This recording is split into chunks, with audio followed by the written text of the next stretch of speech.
All right, hello, I'm Rob, this is Karen. We're here to talk about explorations on the WebUI browser. Uh, this is the last talk of the day, so we're almost done.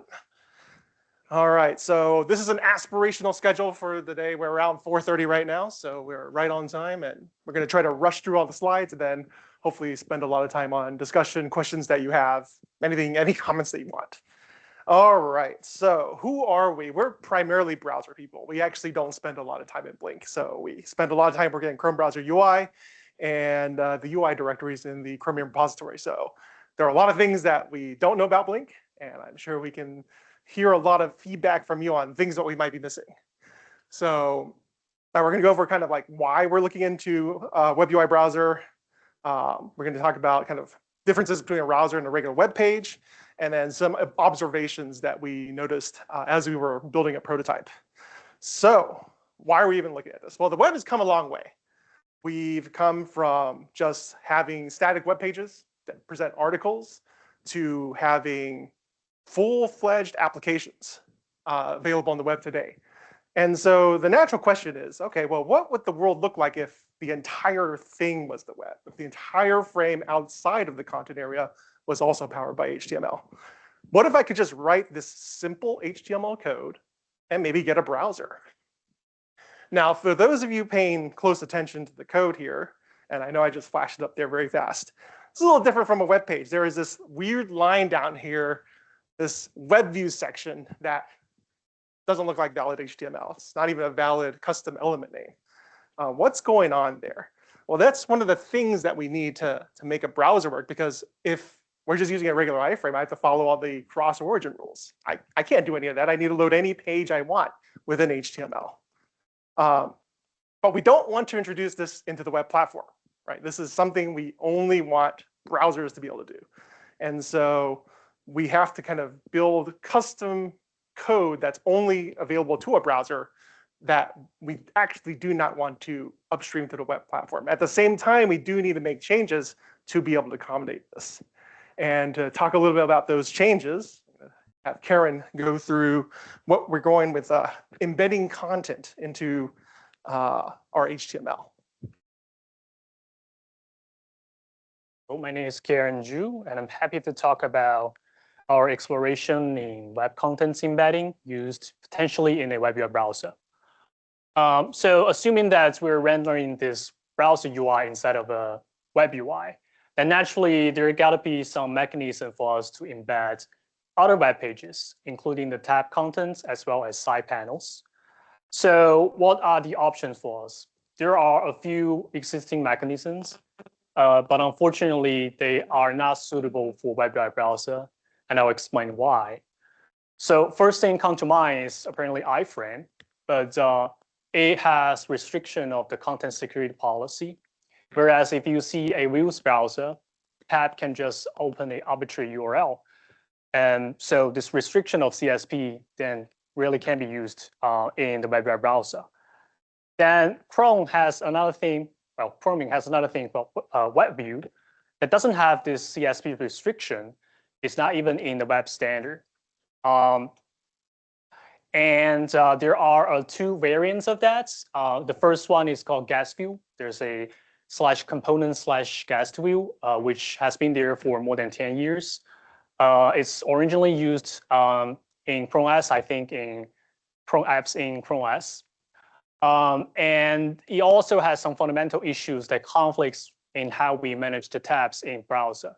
So for example, a WebView tab owns the embedded web pages, meaning that it creates the web contents, it does the navigation for you, it does the teardown of views. Whereas if you look at browser, a tab web content is created by the browser objects. And in the Views browser, there is a Views web view that doesn't manage the lifetime of the tabs. We can swap out the underlying tabs. We can destroy the underlying tab without having a web view control the lifetime of it. And also the other problem that guest view has is that as part of the multi-page architecture, it is deprecating web contents as the container of the embedded pages. This is also in conflict with how the browser manage the tabs, because there's over 100 tab helpers that talks to the embedded pages through either Web Contents API, Web Contents Observer API, or using the Web Contents user data. So GuestView can really be used in a web browser, potentially. Then there's something called guest contents, which we added early last year that get rid of these restrictions. Well, is it a happy answer for that, for the WebUI browser use case? Actually, no. For some security reasons, and we were advised by security experts to not use WebView at all. The main reason for that is WebView, either guest content or GuestView are reusing the auto-process iframe primitives. There are certain module interfaces used by iframes, for example, Blink remote frame host that comes with a lot of IPC messages that are iframe specific. And those messages are not necessary or say essential for a basic web browsing experience. A couple of examples here, we have window.parent for the iframe to access its parent embedded frame. For a parent frame, it can get access to all the iframes using window.friends. And parent and child can communicate with each other using this window.postMessage API. There are other IPC messages in that module interfaces. For example, I think, I don't know the detail of it, but the onload message on the parent frame is blocked by the loading of all the iframes it embedded. There's some more obscure stuff like iframe.sandbox, but I have no idea what it is. But they're all in this module friend and module friend host IPCs. So if we look at the browser in a web UI, it actually has a higher stake than the existing use case of a WebView. So for example, it contains a lot of sensitive user information. Think about bookmarks, histories, profile, et cetera, et cetera. So let's say a embedded tabs is compromised. Then what will happen if the render process make those IPC calls to the parent pages? We don't know what will happen. Ideally, nothing happens. It's a no-op, but we're not totally sure. So this unvetted IPCs plus no content security policy restriction becomes really scary from a perspective, a security perspective. So, so we're trying to figure out a new mechanism for us to embed contents in a secure way that provides the essential web browsing experience. This is still in construction. It's a joint project between the Chrome team and an Edge team. The basic idea is that we use the web plugin, Blink API, which is already used by PDF and other stuff.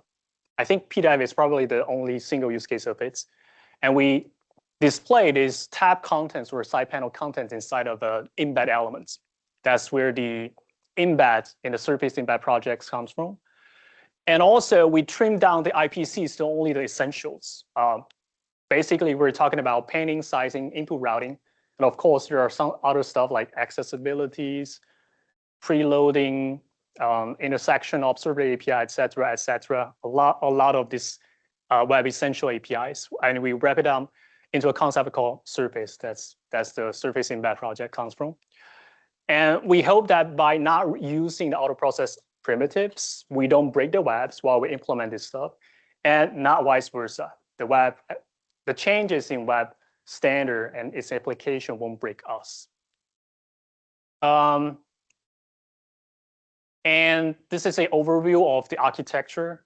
There's too much in it. I won't go into details, but we can come back if people have questions in the discussion. And I'll pass it back to Rob to talk about other findings in our exploration in WebUI browser.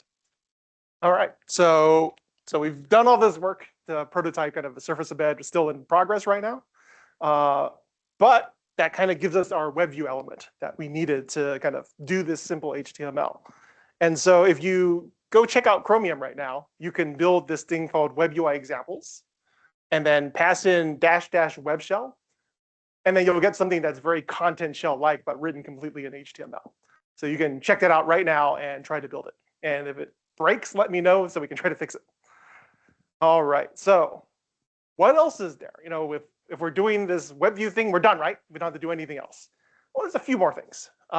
So one thing that's very important for a browser to be able to do is to have elements that extend outside the frame, because the window is small. Whereas in the web platform, it's very principled about staying inside the frame. And here's a few examples actually from the web platform where this actually happens. So here's a kind of a select control here. It's extending outside the window. We do this in the date picker as well. And then if you look towards the example from the browser, right, we have context menus. Context menus often need to extend outside the area. And so that introduces this idea that we actually do need an unbounded element that extends outside of the content area to be able to show all the UI that people are expected to see in a browser. We don't have this right now. And we are in fairly early days on how do we even do this? Does this menu here exist in the same part of the DOM as the browser? Does it exist in a different DOM? Same V8 context, different V8 context? We don't really know yet. We're still trying to figure out what the right model is so that when people have these types of UI experiences that it works for them in a secure way. Additional observations after we got everything put together. One thing that's very unique about having a browser, and this is kind of similar for Electron apps, is all our code is on disk. If we were to compare it to what we have with the browser today, we have C++ code, we compile it, get some object file, and then we link it and get some executable code. And that remains the same every single time. Well, with the WebUI browser, well, we have some HTML and JavaScript. We interpret or compile depending on how hot stuff is. We get some intermediate representation. And then sometimes we run it straight there, or sometimes it gets translated into assembly and then we execute that. We would really like to skip this interpret and compile stuff because the code's always the same. We don't have to load it from network. Is there a way we can serialize this and then have some memory representation that we just load in and then run that? So this is something that we are kind of looking into with code caching. What level of acceleration is possible? Because I've only talked about primarily V8. Can we do this with HTML? Can we do this with additional parts of the DOM? Can we do this with a already existing DOM? And these are open questions right now that no one has any answers to right now. One thing that we also observed when we were running through the prototype is there is contention between the renderer process and the browser process. So one thing that was very surprising to us was when we were initializing the browser, the renderer is often idle at startup, waiting for the browser main thread to get all its stuff done. In the meantime, the renderer's like, I'm ready to paint. I just need a connection to the GPU process to be able to send things out.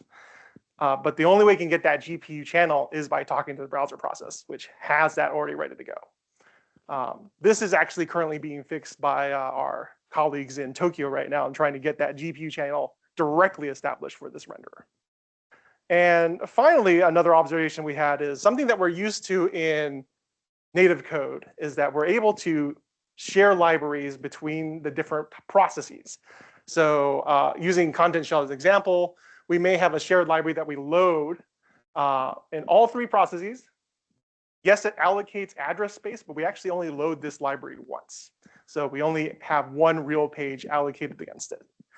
Well, on the web, we are using lit for our kind of framework for the UI. And if I have the browser portion and a content page, like a settings page, for example, and a dialog, I have to load lit 3 times. So I'm now being charged 3 times for this memory. Is there a way we can somehow share this so I don't have to keep loading lit and use more memory to do this? Fergal, who's in Tokyo, is kind of working on a proposal to try to do some library sharing. That's in very early stages right now. But this is something we'd like to be able to do. And given that we're all browser people, I'm sure we are leaving things on the table. And so that's kind of where we look to you on, like, what are things that we're missing? What are ideas that you might have that we haven't considered? And with that, I will open it up for discussion and Q&A.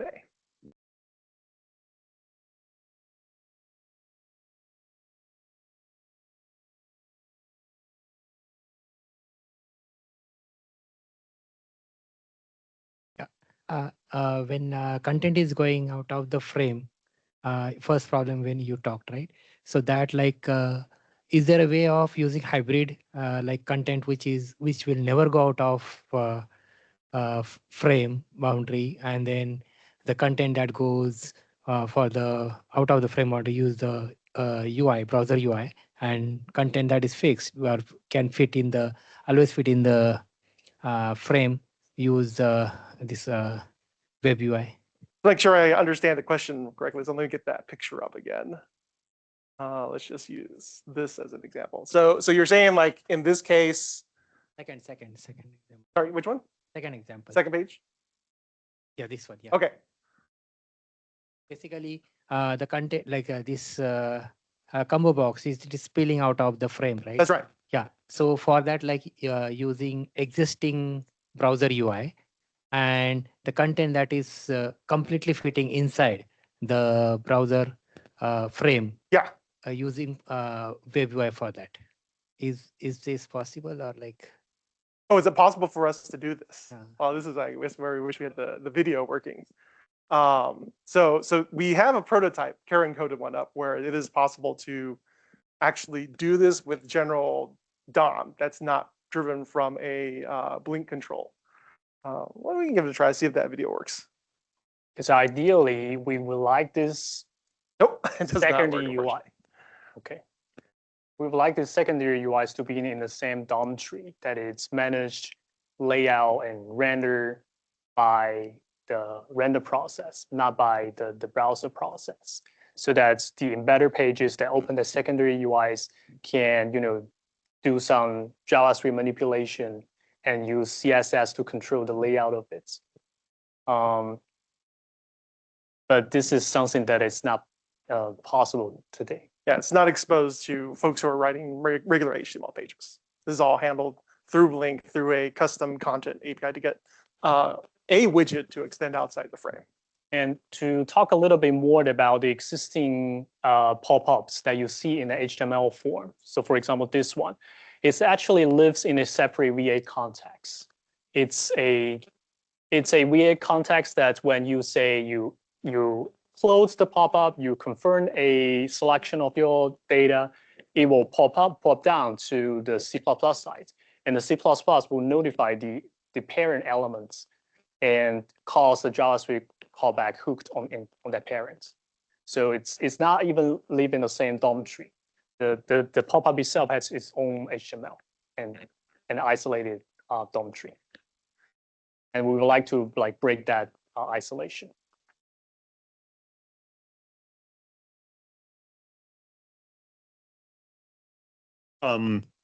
So we usually keep, a spare renderer process around just sitting idle, just so when a page load happens. How would something like that happen? Would you like make this web view element be able to like switch renderer processes in the background, or like have a second like web view thing sitting around already prepared? So you're talking about specifically for this pop-up here? No, just for the the main. So like main one. Yeah, like when you open Chrome, like there's always like two renderer processes that we spin up. How would you solve it? So how are you thinking about that? One way we're thinking about this is we want to have all the top Chrome like features live in the same process. So that, yes, there may have multiple V8 contexts, but everything's in the same process, so that when we need to launch a new window, for example, it's all fast. Yes, at startup, that means we need to do another process. And so we're doing some performance investigations to see like, what are the impacts there? What are things that we can do to speed that up? Oh, but like, I mean, the content is in that web view like element, right? Or yes, content is still in the web view element. So the goal here is, let me go ahead and go back to that slide. This frame, like the Wikipedia frame, still uses the spare process that we have today. Okay, so you'll be able to so if you do a navigation to somewhere else, you'll be able to like switch in a different renderer process. Yeah. I see. Okay, good. Yeah, that all behaves the same as it would. Yep. One thing you also may want to investigate is that fonts, like font loading, is particularly slow. And so yes, that's what we're looking at too. Yes. Yeah, we like there's a pre-warm API that you might want to look into. So something I think we found that like David's been looking into is font loading on Windows is particularly bad. And so he's been kind of playing around with like the caches and loading from between the browser process and the renderer side to see if we can speed that up. Yeah, But we get that today even without this for our WebUI. Well, one thing you can do is basically just like as soon as you like load up this process is just like request the fonts that you think you'll want and like trigger that as early as possible, and that will likely. That's good.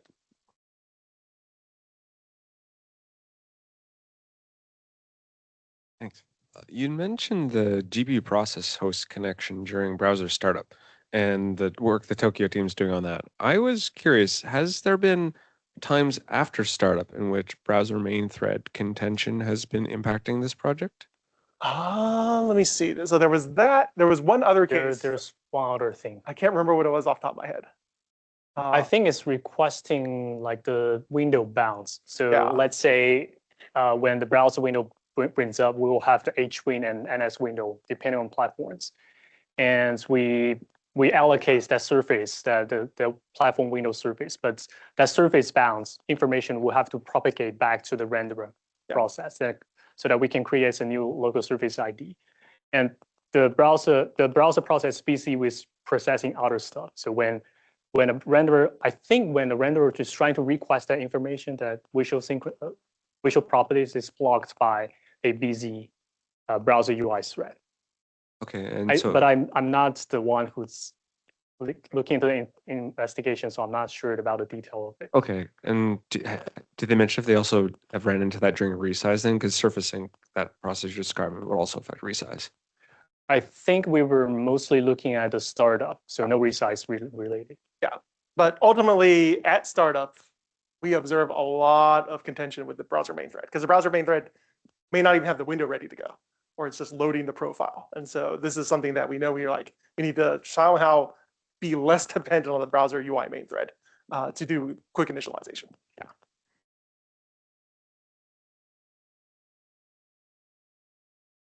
Hey, Todd Reifsteck from Microsoft. So two things. One thing is for the HWin stuff, at least on Windows, you guys should reach out to me because I'm also wanting to make that faster. And so we can work together and maybe see what we can do. So like create window and all those calls. All those things. We can make those faster. Okay, cool. Second thing, Top Chrome. We recently, and I haven't yet tried this in Chrome, started loading and unloading Tom Chrome WebUIs multiple times to kind of stress test it. And we found that the renderer process was creeping up over time. So like memory leaking probably going on. Yep, there's something, and we haven't diagnosed it yet. That's what we're looking into. I remember a long time ago we were refreshing some web pages out there, and we noticed the same effect. So maybe there is a leak that we don't know about. Because renderers, come alive, go away, and tend to get flushed out. I find it likely there have been some bugs creeping over the years. So just wanted to throw it out to you guys. You might want to take a look. Totally. Thanks for the I point. would appreciate if you can file the bug and provides more details to us. Thank you.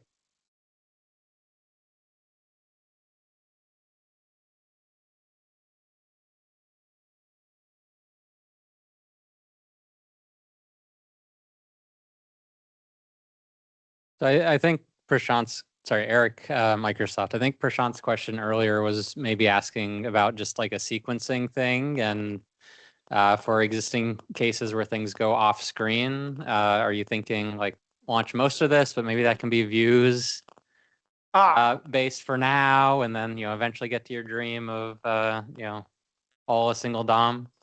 So that is something that we're looking into. So we have a way of kind of anchoring views UI on an HTML element. So don't have to convert the whole world, but the dream is everything in one DOM.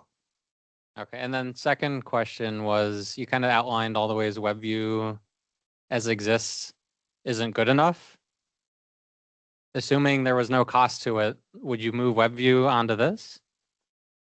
Move WebView onto which one? The new, guest thing that, fewer IPCs. Oh, yeah. Right. So I think, secure embed is definitely where we want to go for the WebView element. or sorry, Surface Bed. That's the name.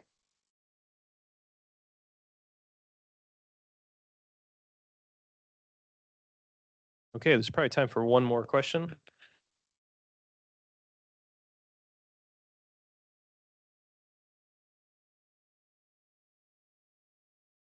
And there's no questions online. All right. Thank you much for your time. Thank you.